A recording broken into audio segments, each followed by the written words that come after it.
listening to Affect Autism, where affect is the #1 tool we use in supporting child development through playful interactions. Get 15% off any DIR 101 course and Introduction to DIR and DIR Floor Time through icdl.com by using the promo code AFFECTA15. That's AFFECTA15. Hello, welcome back. I'm Daria Brown, and I have a returning guest, Emil Gauss from South Africa. He is a special educator. He's working on his PhD. He's the vice chairman of the National Executive Committee of Autism of South Africa and represents neurodiversity at the Commonwealth Disabled People's Forum. He is a senior advisor to and on the board of the Interdisciplinary Council on Development and Learning, ICDL, the home of DIR Floor Time. And today we're talking about the experience of university students who are different and who learn differently. And Emil is going to explain all about that because it is the topic of his PhD studies. Welcome back, Emil. Thank you, Daria, and it's always a pleasure to speak to you. You too. I absolutely have wanted to have more self-advocate voices, and it's a little bit embarrassing that you're the only one so far, but we will get there. Emil and I will be working together more at ICDL to bring the self-advocate and the parent perspective forward and working together as well. So I'm really excited about that, Emil.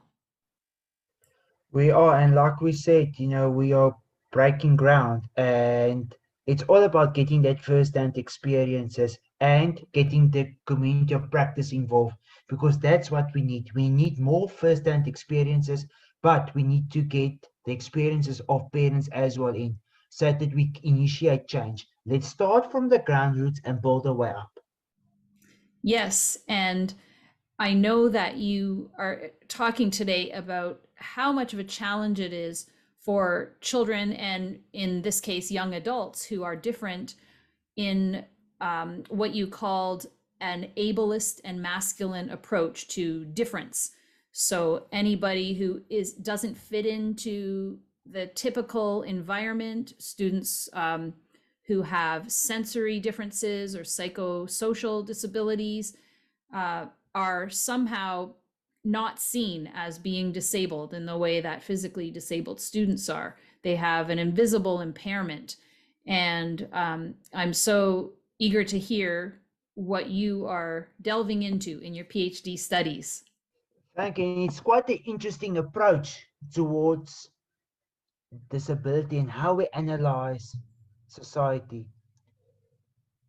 I want to refer back to society as well as public institutions. And Daria, for most of the 20th century, universities or even public institutions have distanced themselves from students who behave differently. Students with disabilities are part of the minority and are regarded as separate entities. And as such, we are isolated.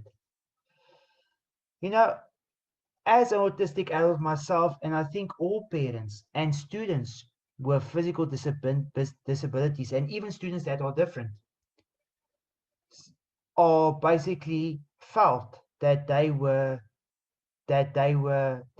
being discriminated against. And as such, the ethos of a public institution strives by perfection, by setting standards that require these students to meet.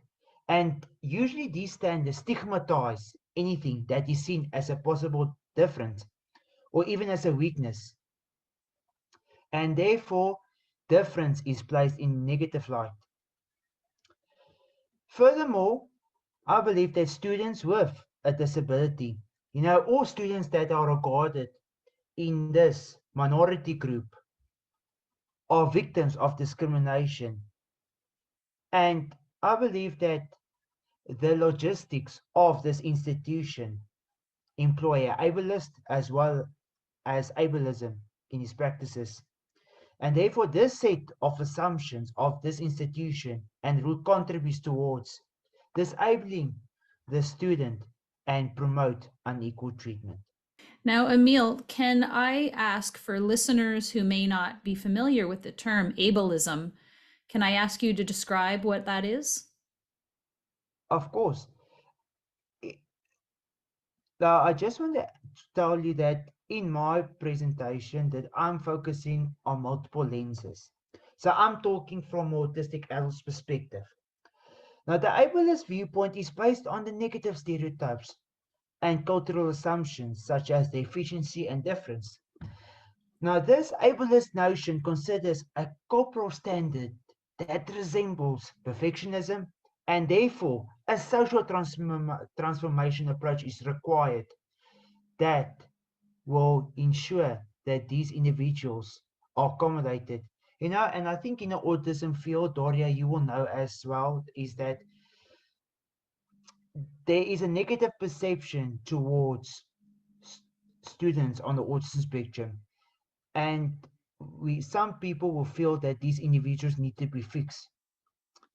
And therefore, it is important to note that students with a invisible disability or physical disability feel that public institutions are not inclusive enough as they encounter many concrete barriers when they participate in everyday activities. So it's important to note that the standards of the institution, as well as the people involved, needs to create inclusive environment to make that person feel safe and to ensure that they are accommodated on cognitive, emotional, social, and physical levels. And also by making the reasonable accommodations to ensure that that individual fulfills his full potential. This may or may not be a good example. You can let me know if someone with ADHD, for example, needs extra time to take an exam because of the disabling features of ADHD. An ableist view might say that's not fair because everybody gets the same amount of time to write this exam. And if you get more time, then you're getting an advantage over everybody else. So you have to complete this test in the same amount of time. Whereas a more inclusive approach would be to understand that the person with ADHD's brain processes differently, and they require that extra amount of time in order to be able to complete the exam in the same way that another student would. Daria, it's quite important that you state there, but I want to go back to legislation.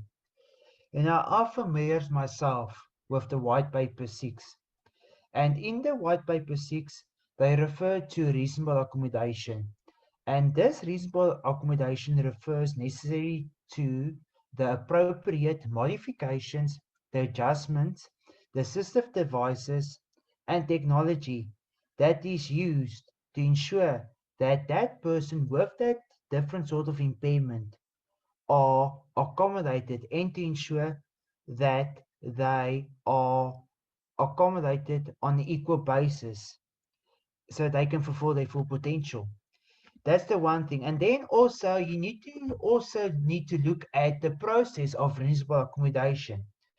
So I refer to it as the three columns. The first column that you will have is your impairment.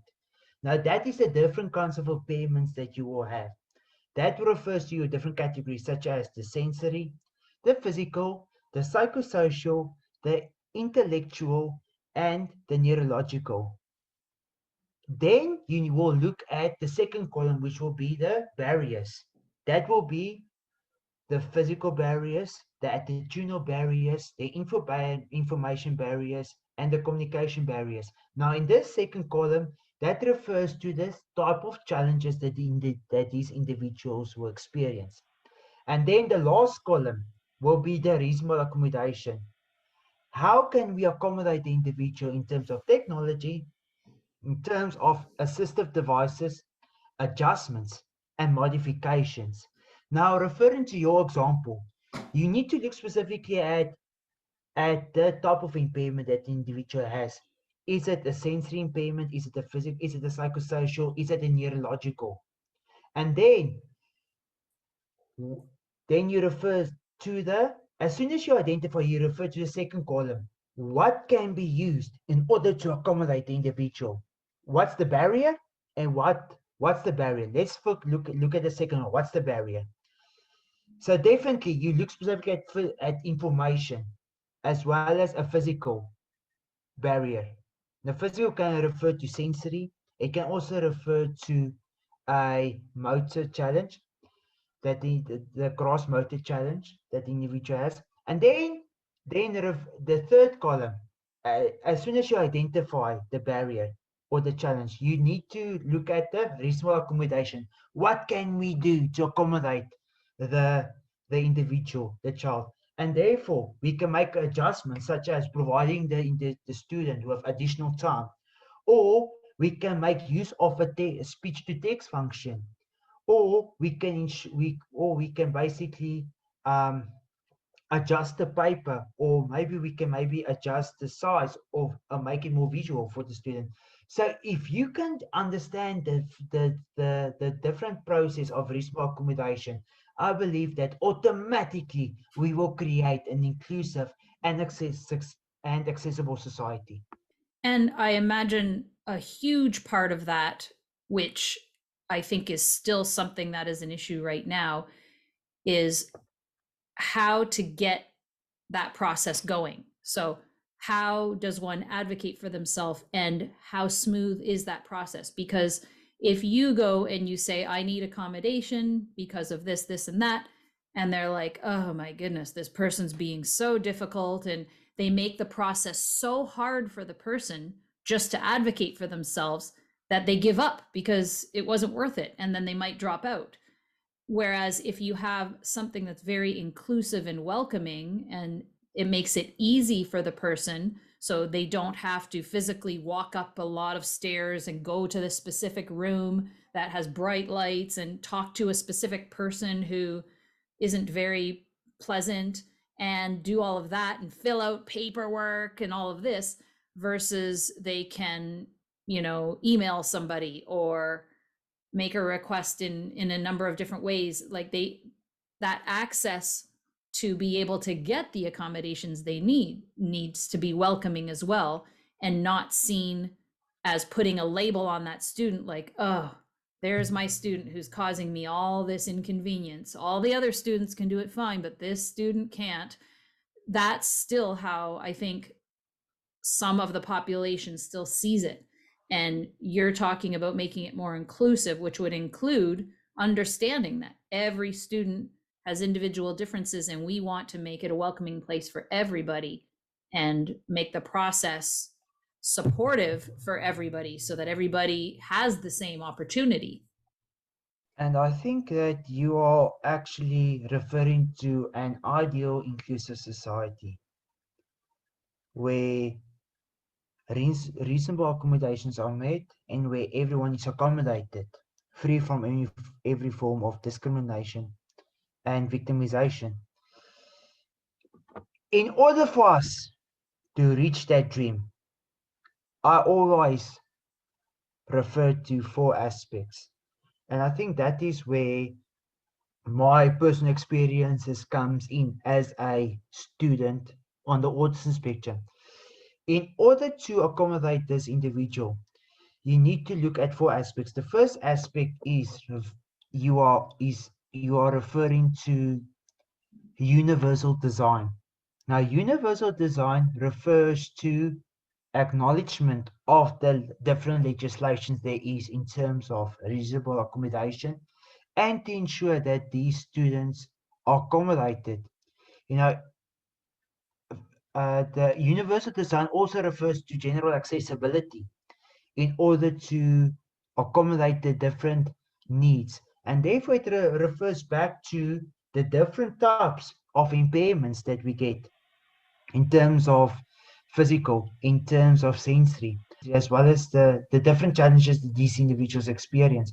And then you need to look at specifically the next aspect towards it, and that is information, research that's available in order for us to ensure that reasonable accommodations are met. Now, according to in the field that we are working in referring to the world in the field that we are working in, You tend to, when you Google information regarding student experiences at university on the autism spectrum, you tend to look at articles from either Great Britain, United States, Canada, as well as Switzerland.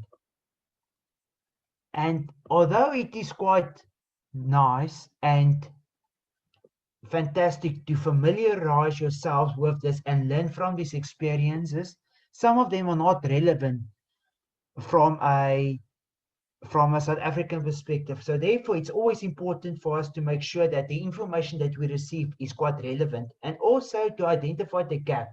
So therefore, we need to invest more in research on information.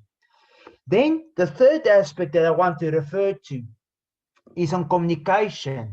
That will be getting the assistance of faculty members as well as this academic staff and also the student support team to work together to ensure that the reasonable accommodations are made for that specific student that's different.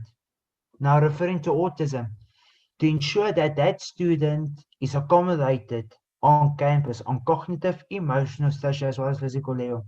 The third aspect that I think that we need to identify is referring to the institutional. Now, institutional sounds like institutional, but institution has got a negative connection. So we do not want to use the word institution because it is referring to the medical model, and we are following a social approach towards disability. So the social model as well as institutional will refer to making sure that that student is accommodated by involving the community of practice, involving training sessions from DPOs, NPOs, self-advocates, parents to come together in order to educate and to initiate difference. And that is how we can create an accessible society. And if we can get that from the ground level, if we can get that started, Daria, we will have more autistic adults, more students that will succeed at any higher education institution, or even at ground school level.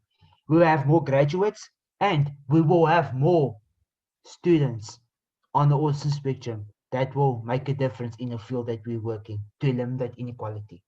Now, you mentioned EPOs and MPOs. What are those? Now, DPOs is referring to disabled people's organizations. Oh, Now, okay. Yep. that is your organization that's basically advocates for disabled rights.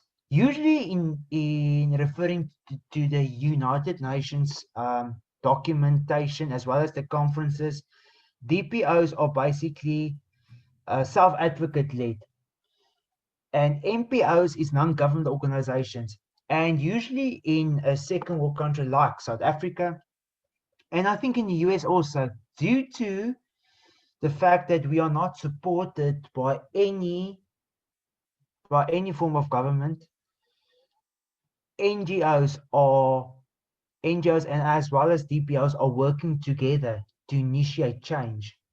And and in the majority in the field that we are working in, your DPOs and your NPOs are basically your first baseline in which parents and self-advocates needs to go in order for their voice to get heard.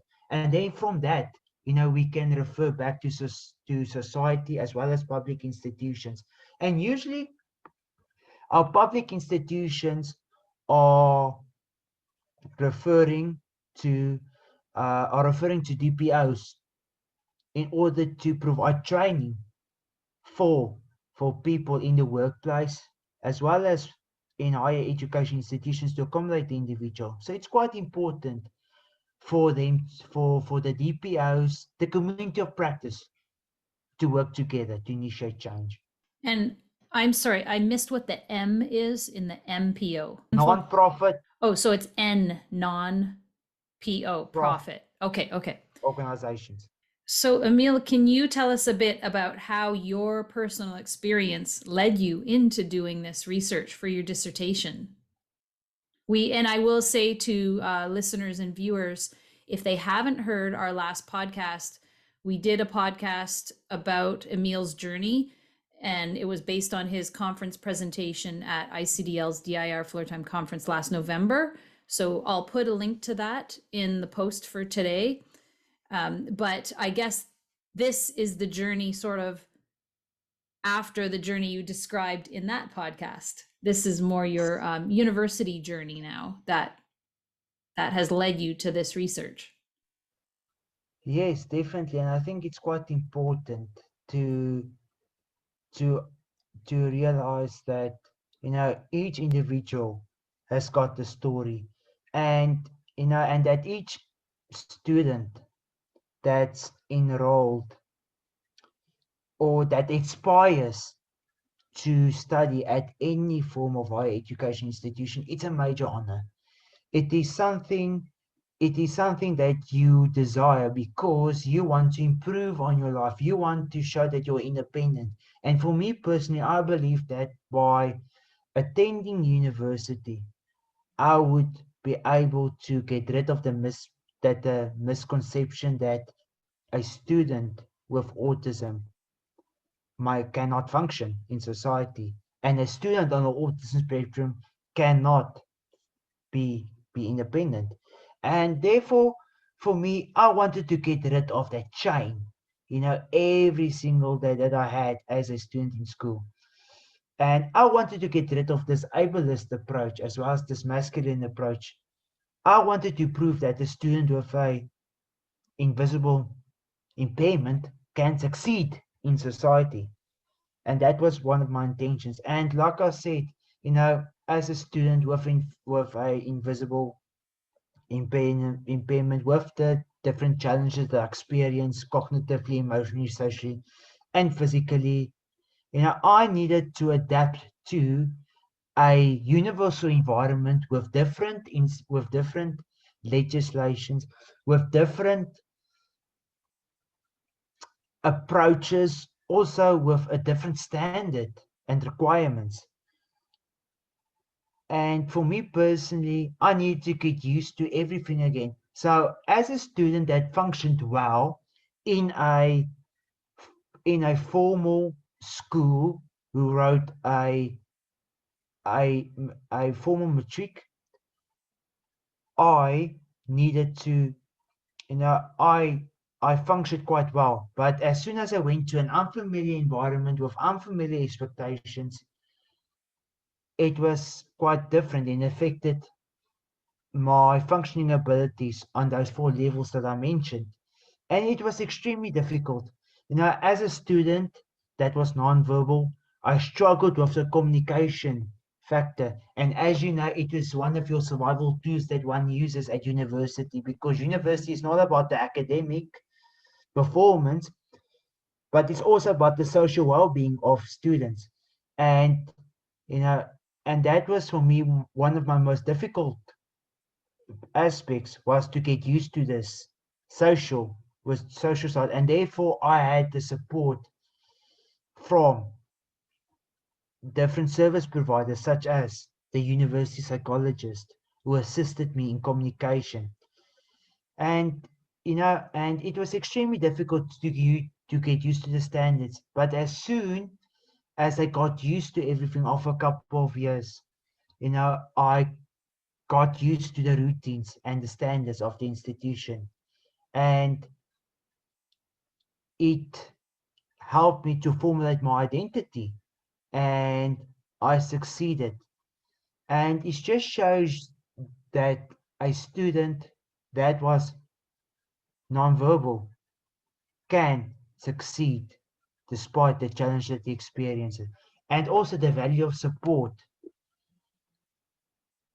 Well, and I think, considering autism, and considering the challenges that we experience cognitively, emotionally, as well as physical, you know, um, it is quite important to note how important the relationship is in the home environment, because as a student that was attached to one parental figure, it was extremely difficult for me to be able to adapt and to basically to move suddenly out of my home environment and to move into a residence that also favored masculine abilities. And for me personally, I wanted to succeed. And and as a student with a near developmental challenges like autism, it was a concern for my parents. And as such, as any environment, you as a parent, you are afraid of the unexpected. Your typical questions that you might ask is, what will happen with my child? Will my child function? Will my child succeed at university? Will my child be able to graduate at the end? And will my child be employed? And for any parent, that was my parents' main concern.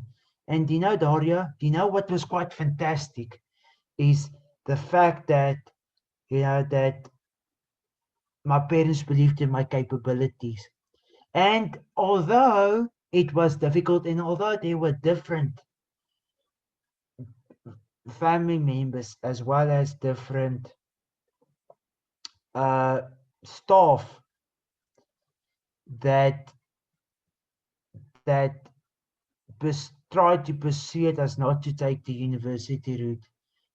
I wanted to show that I can succeed because I believed in my own capabilities, and my parents believed in my own capabilities.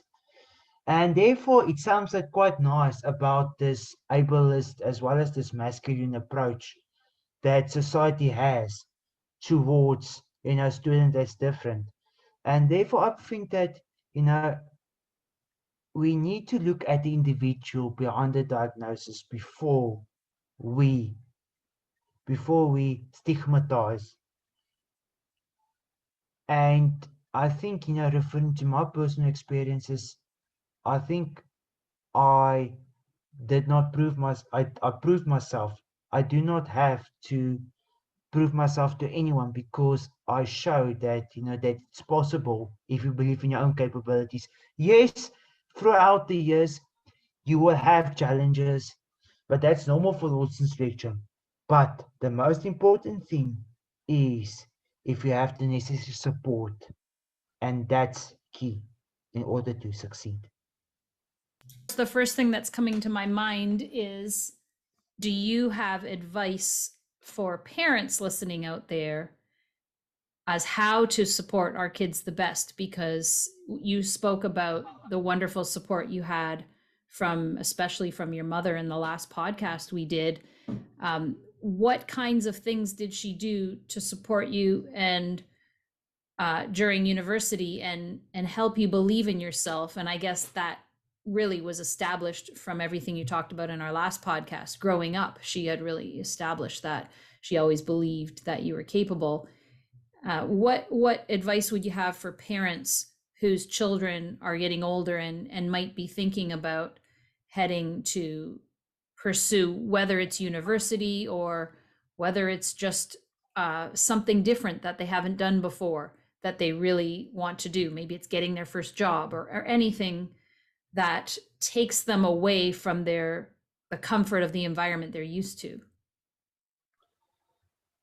I think what's quite important from a parent's perspective is, number one, to identify the student's interest. That's quite important, because from that you can basically start to think of different avenues in which the child might might go to. And also you need to think of consider the different challenges that this child experience: cognitive, emotional, social, and physical.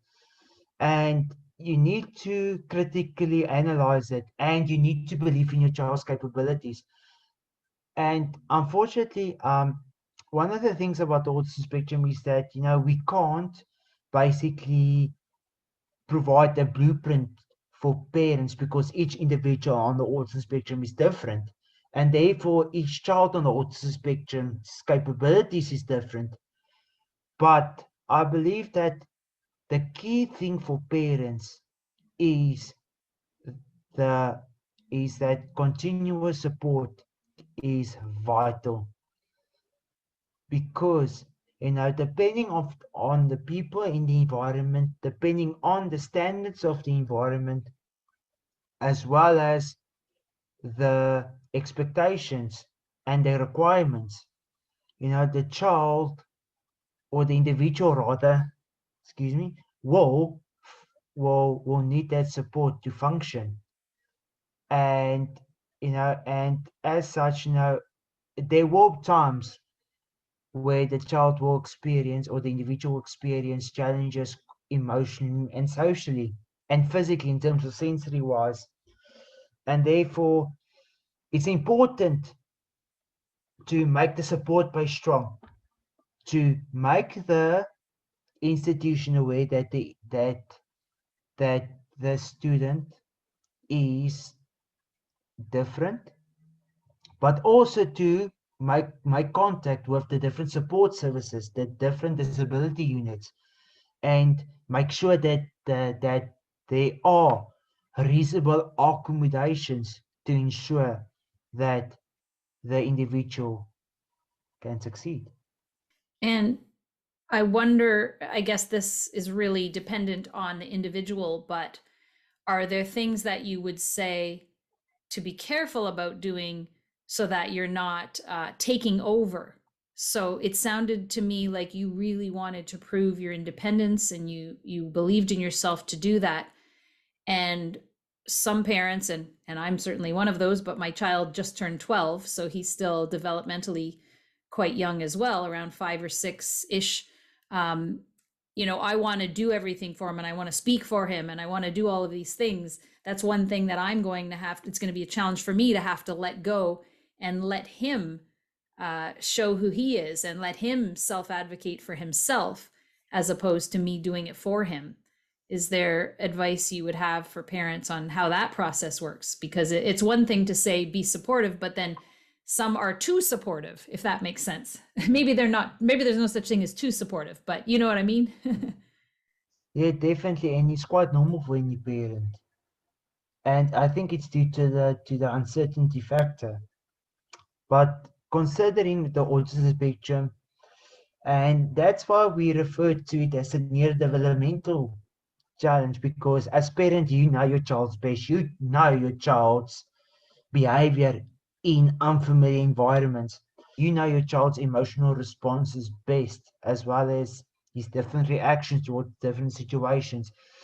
And referring to the neurodevelopment, you know, as an individual on the autism spectrum myself, I my emotional as a 18-year-old student in an unfamiliar environment, although I functioned my age as a student in matric at the age of 18 years in school level, my emotional challenges in university were, at the age of 19, depending on the environment.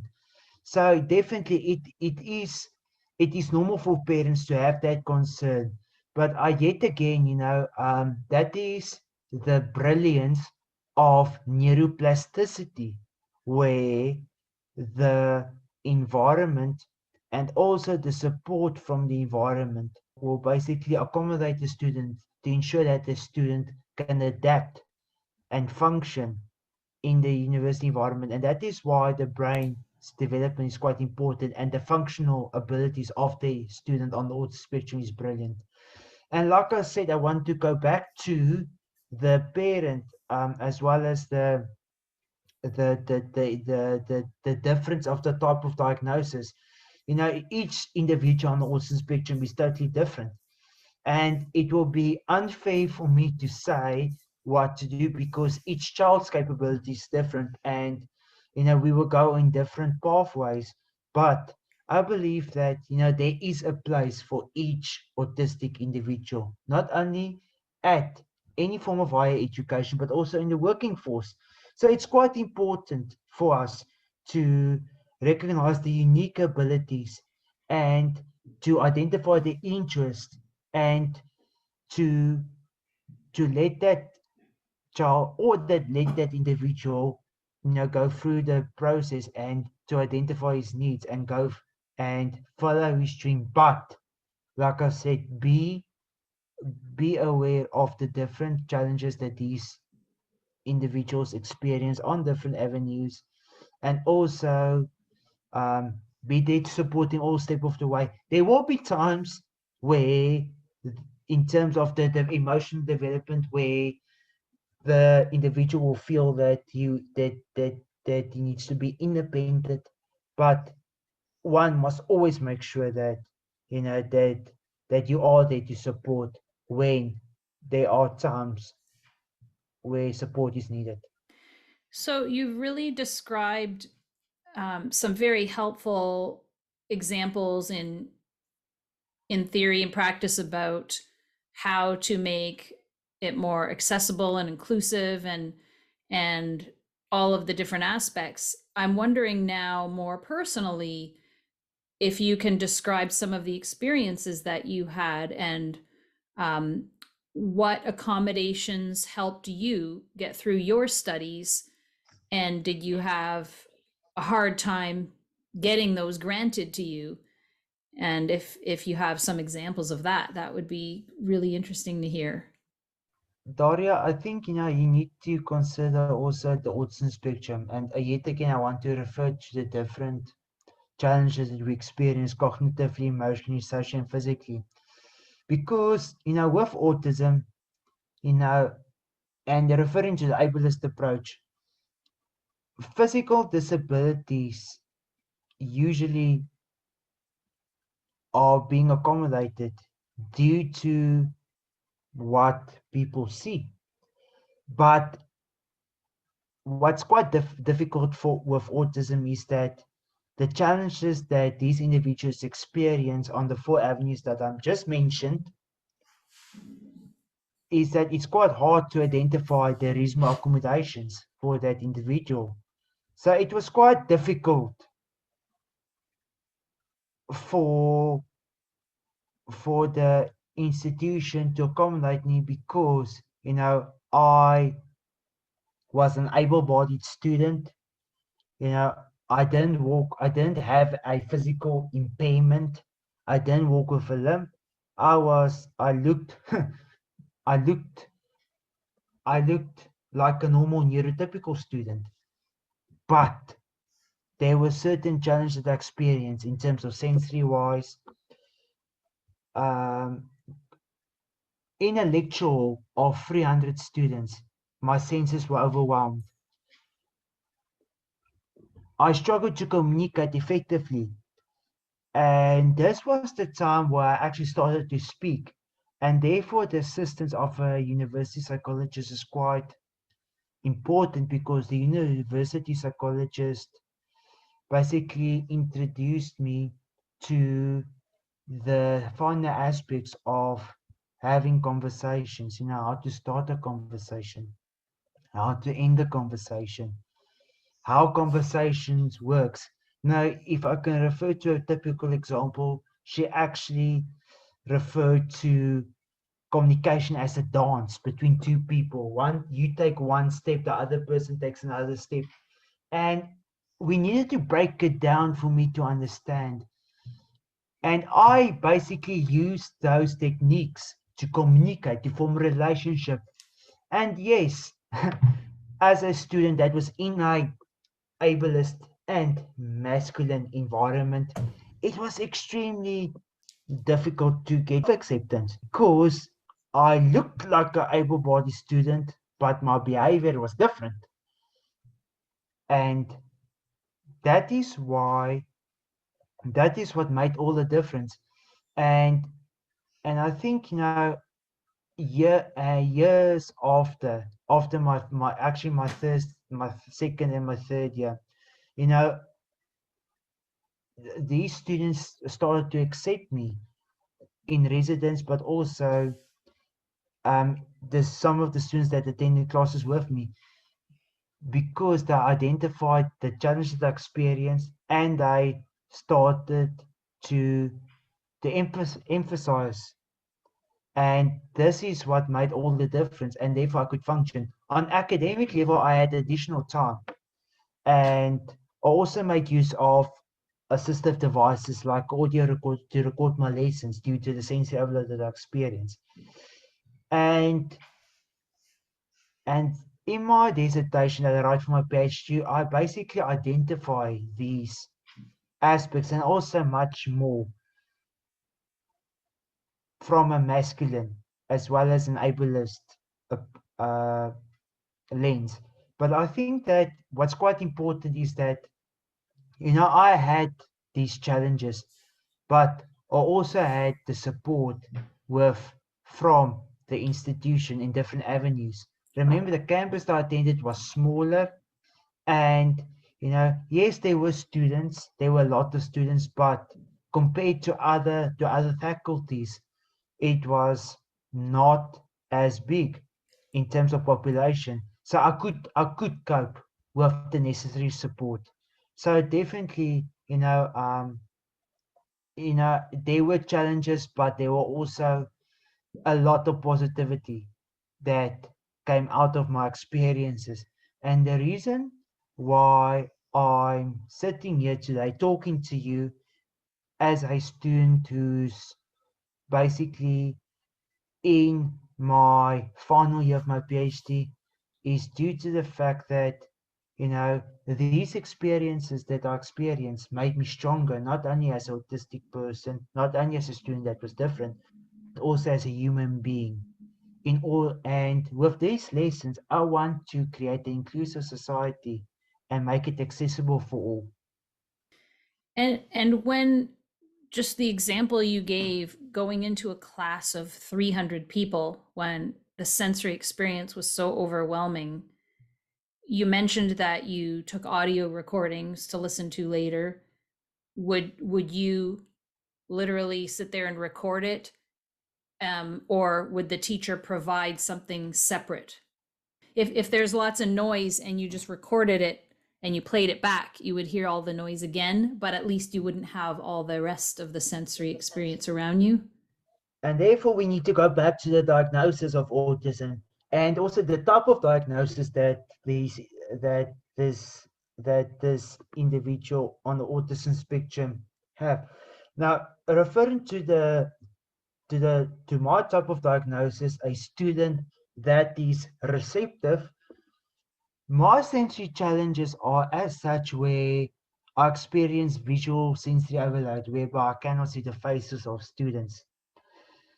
And in some cases, and that's why each individual on the autism spectrum is unique, because in some cases, some students on the autism spectrum are have their auditory sensory is is basically stronger than their visual, or their visual is stronger than their audio. And therefore, for instance, some students on autism spectrum will visually be fine in terms of sensory overload, but they will cut out the sound. So in my case, auditory was fine, but visually, my visual spatial sketchpad protected me from the sensory input that I received from my senses. And it didn't affect me as such. In It didn't affect me as such, the auditory, and also when I played it, it was fine because the visual was exposed. My visual was not exposed in a private space.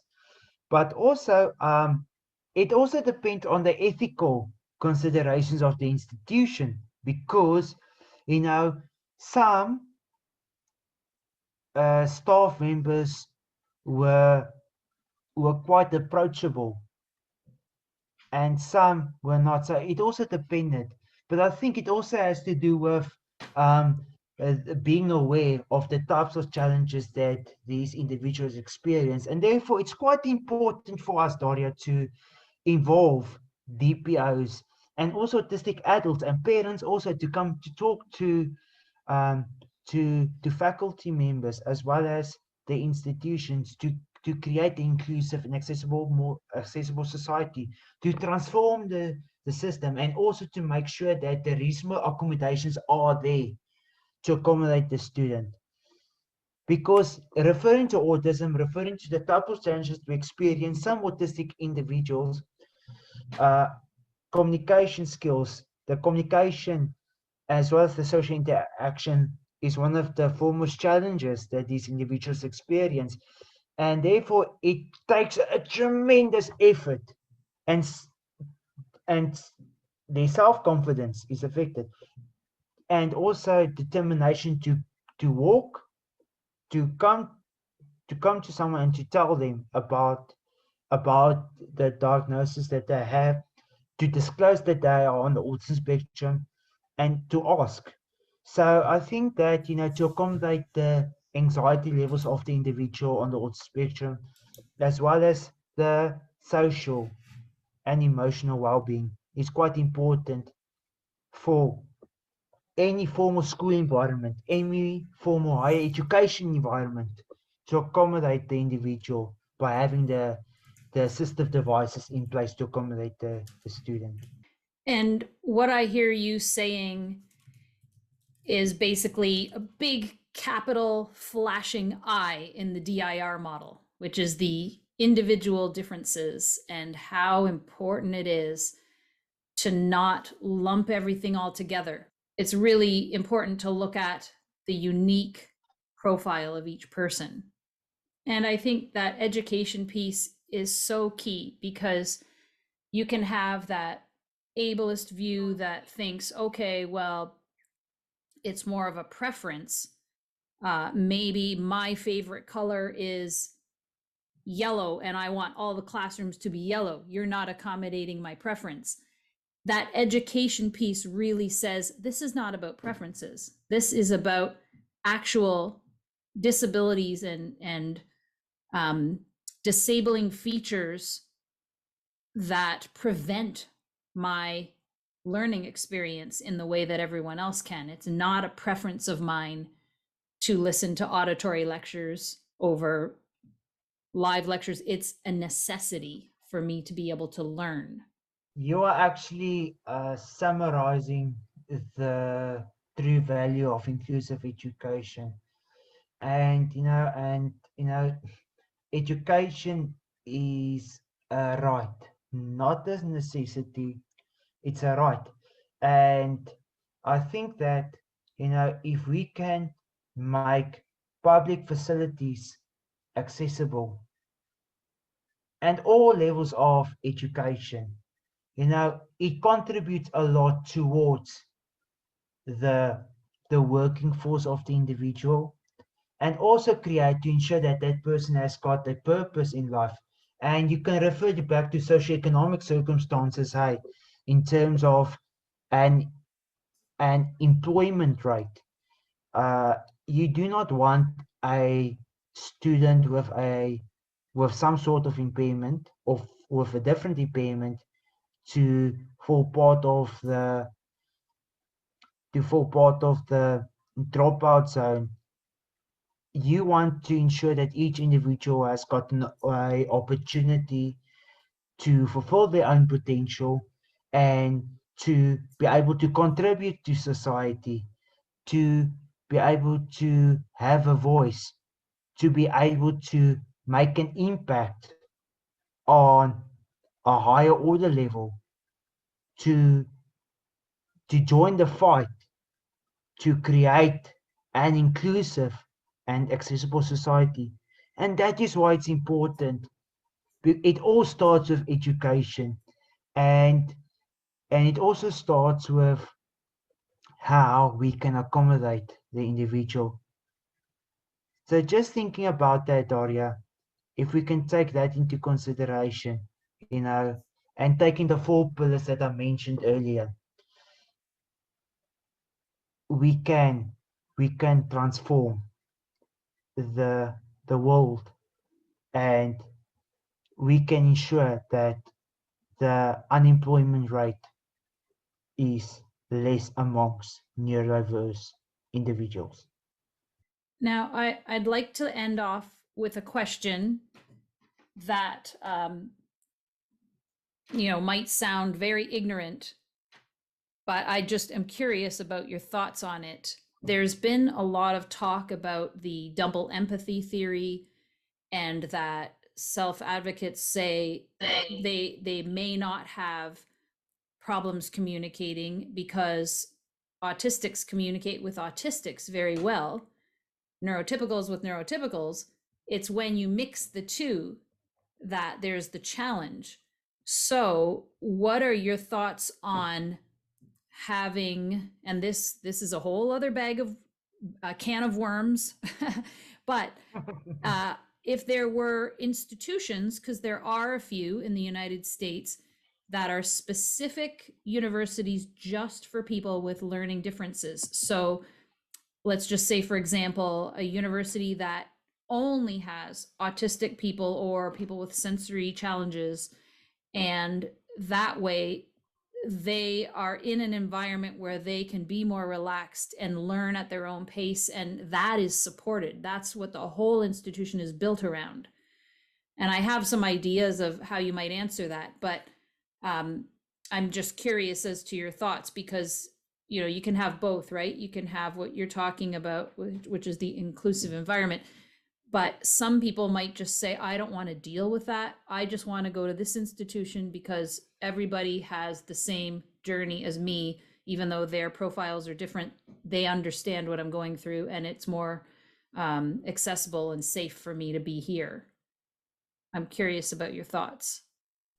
Well, and I think, Daria, and that is what's unique about the autism spectrum, is that, you know, each individual, I'm talking of from autistic adults perspective, it's quite unique. Our backgrounds are unique. Our upbringing is unique. Our personal experience is unique. Our education levels is unique. Our types of parenting styles that our parents taught us, or the kind of circumstances that we grew up, are totally different. So I've got a total different approach towards this, and I follow a social ecological approach in terms of this impairment and also autism. I want to tell you that, referring to my personal life, I know there's different theories considering that, and there's been a lot of discussion and still continuous discussion about different approaches that's used in the education field and also in the intervention field. But Daria, according to my personal experiences, from autistic adults' perspective, now this is now from Emil Gauss's point of view. If it wasn't for a parent that, if it wasn't for my mom that continuously exposed me to different environments, I would not be where I am today. I would not be a student sitting here talking to you about the different theories. I would not be a student that's basically in a couple of months' time submitting his PhD. I would not be that student. So I think that for me personally, it's all about the type of student, the individual on the autism spectrum. It's all about his experiences, and it's all about the child's capabilities or the individual's capabilities. I want to refer to child because it based the critical aspect time is basically ECD, early childhood development. Because if the child is diagnosed at the early age, that is where the process starts. And for me personally, education was my was the reason why I'm sitting here. Education was vital in my development. And yes, there were hard times. Some people, some parents will believe or some autistic adults will believe that that my mom followed an approach in order to make sure that I function. But you know what? It helped me to be able to function and to succeed. And therefore, it's quite important to be able to identify what works for you as a parent, and also what your child's capabilities, and if your child can succeed. And it doesn't matter which institution, you know or I'm referring to academic institution that individual goes to.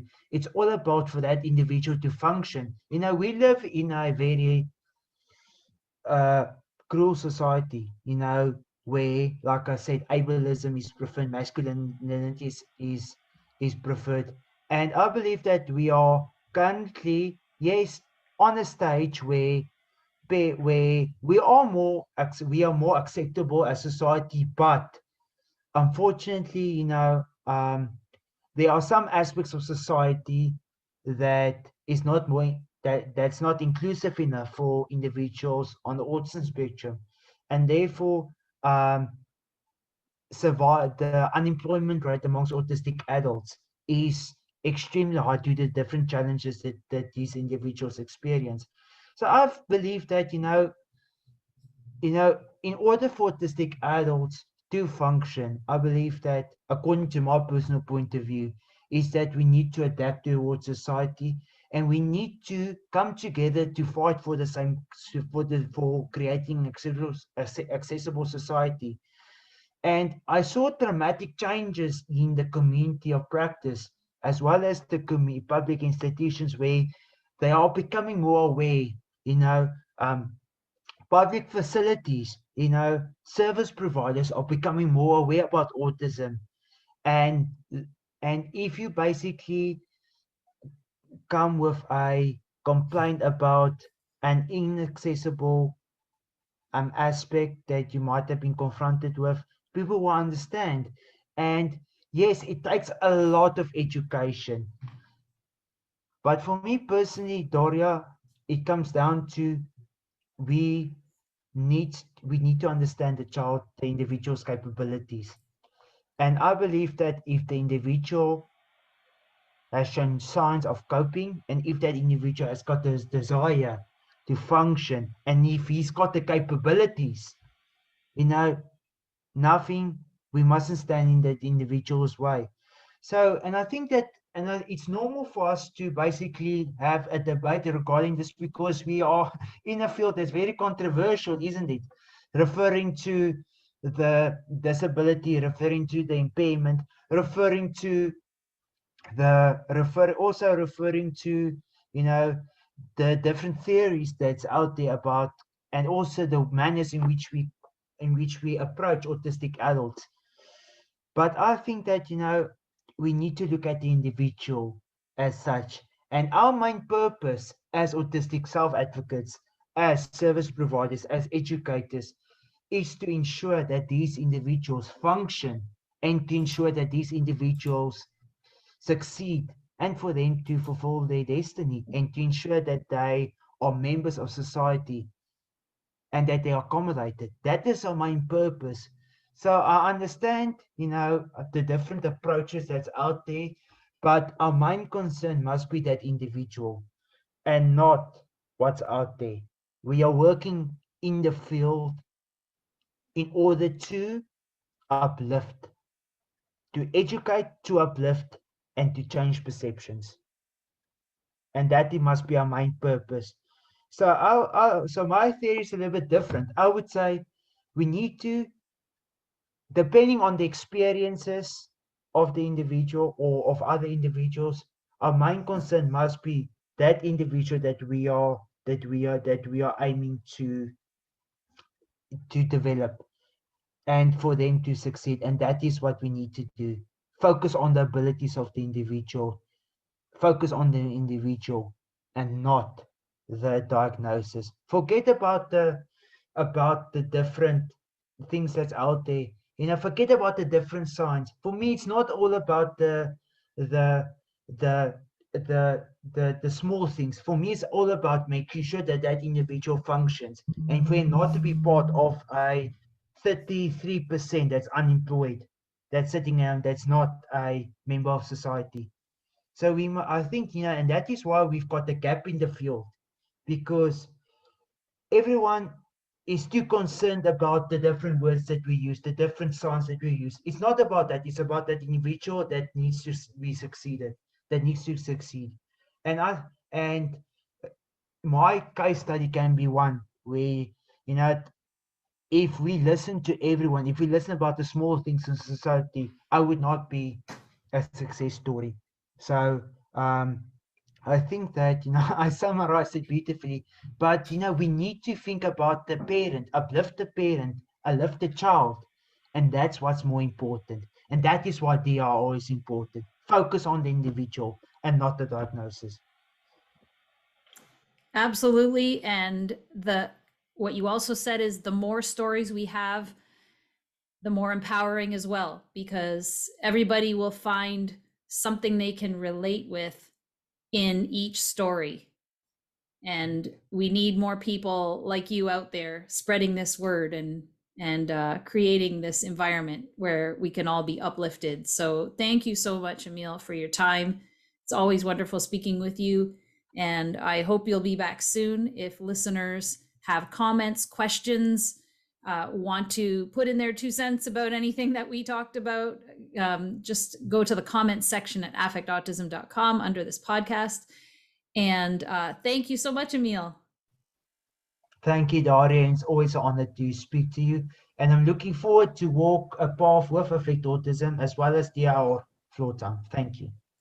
Yes, and I will say the honor was all mine because I have so much to learn from you. So thank you so much, and I can't wait until we're celebrating your PhD. Definitely, I can't wait either, Yippee! Woohoo! Okay. Thanks so much. Until next time, here's to affecting autism through playful interactions. If you're a caregiver looking to implement your own floor time approach, please see the Parents menu at icdl.com, the Interdisciplinary Council on Development and Learning, for the virtual floor time consultations for parents. There you can schedule an appointment, look at the virtual DIR home program services, and see the weekly parent support meetings registration. We aim to help you implement the developmental individual differences relationship-based model at home, taking into account where your child is developmentally and their individual sensory processing differences within your safe and nurturing relationship to promote and support their developmental potential. This episode of Affect Autism was brought to you by affectautism.com. This is an independent endeavor on my part without any sponsorship. Please consider supporting the podcast and the website for as little as $5 US a month to receive extra bonuses, including floor time videos access, your questions answered on upcoming podcasts, my weekly insights video with my takeaways from each podcast, and more. You can become a member or a star member of Affect Autism at patreon.com/affectautism.